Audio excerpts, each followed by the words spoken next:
ఒకే వరలో రెండు కత్తులు ఇముడతాయా అంటే పటాన్చెరు పాలిటిక్స్ పైన ఓ లుక్ వేయాల్సిందే.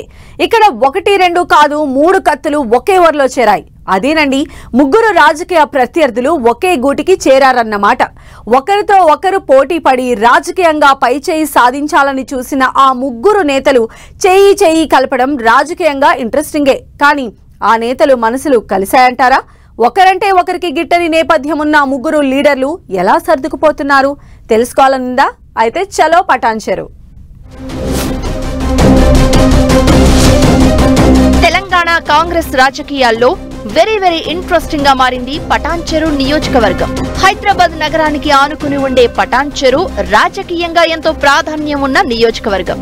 మినీ భారత్ గా భావించే పటాన్చెరులో పట్టు కోసం అధికార కాంగ్రెస్, బీఆర్ఎస్, బీజేపీ నువ్వా నేనా అన్నట్లు తలపడ్డాయి. అయితే అసెంబ్లీ ఎన్నికల్లో బీఆర్ఎస్ ను ఆదరించిన పటాన్చెరు ఓటర్లు లోక్సభ ఎన్నికల నాటికి బీజేపీకి జై కొట్టారు. ఈ పరిస్థితులు రాష్ట్రంలో అధికారం చలాయిస్తున్న కాంగ్రెస్ కు ఏమాత్రం రుచించలేదు అంటున్నారు. దీంతో పటాన్చెరుపై స్పెషల్ ఆపరేషన్ చేపట్టింది హస్తం పార్టీ.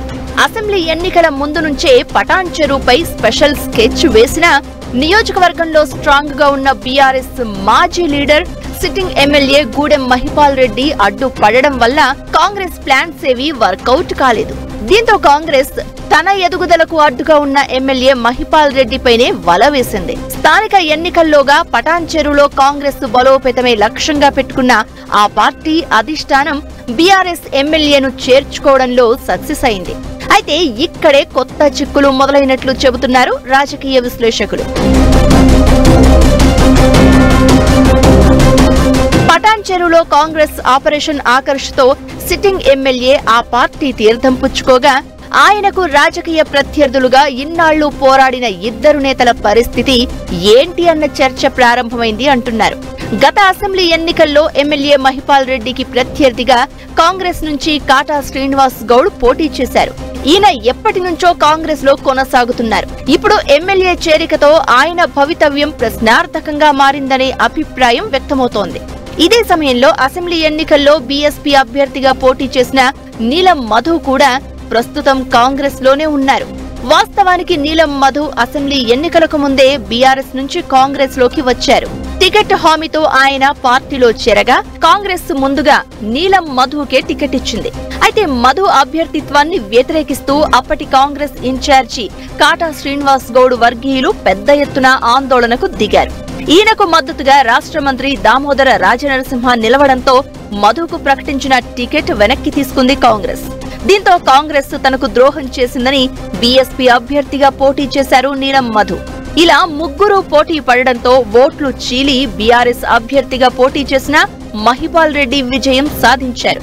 ఇక ఆ తర్వాత జరిగిన రాజకీయ పరిణామాలతో నీలం మధును కాంగ్రెస్ లోకి ఆహ్వానించి మెదక్ లోక్సభ టికెట్ ఇచ్చారు. ఆ ఎన్నికల్లో పోటీ చేసిన మధు స్వల్ప ఓట్లతో ఓడిపోయారు. ఆయన ఓటమికి పటాన్చెరులో కాంగ్రెస్ శ్రేణులు కూడా కారణమనే అభిప్రాయం ఉంది. ఓ వర్గం పని చేయకపోవడం వల్లే నీలం మధుకు సొంత నియోజకవర్గంలో ఆధిక్యం రాలేదు అంటున్నారు.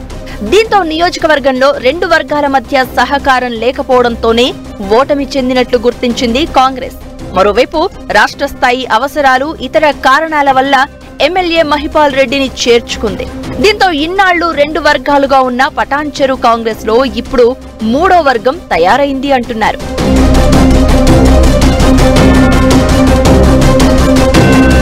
ఇలా ముగ్గురు ప్రత్యర్థులు ఒకే పార్టీలో చేరడం ఆసక్తికరంగా మారింది. మరోవైపు బీఆర్ఎస్ లో ఉన్నప్పటి నుంచే ఎమ్మెల్యే మహిపాల్ రెడ్డికి నీలం మధుకి పొసిగేది కాదు. వీరిద్దరి మధ్య పచ్చగడ్డి వేస్తే భగ్గుమనే పరిస్థితి ఉండేది. ఇలాంటి పరిస్థితుల్లో ఈ ఇద్దరు కాంగ్రెస్ లో సఖ్యతతో వ్యవహరిస్తారా అనేది సందేహాస్పదంగా మారింది అంటున్నారు. ఇదే సమయంలో కాంగ్రెస్ సీనియర్ నేత కాటా శ్రీనివాస్తోనూ ఎమ్మెల్యేకు సయోధ్య కుదిరినట్లు కనిపించడం లేదు అంటున్నారు.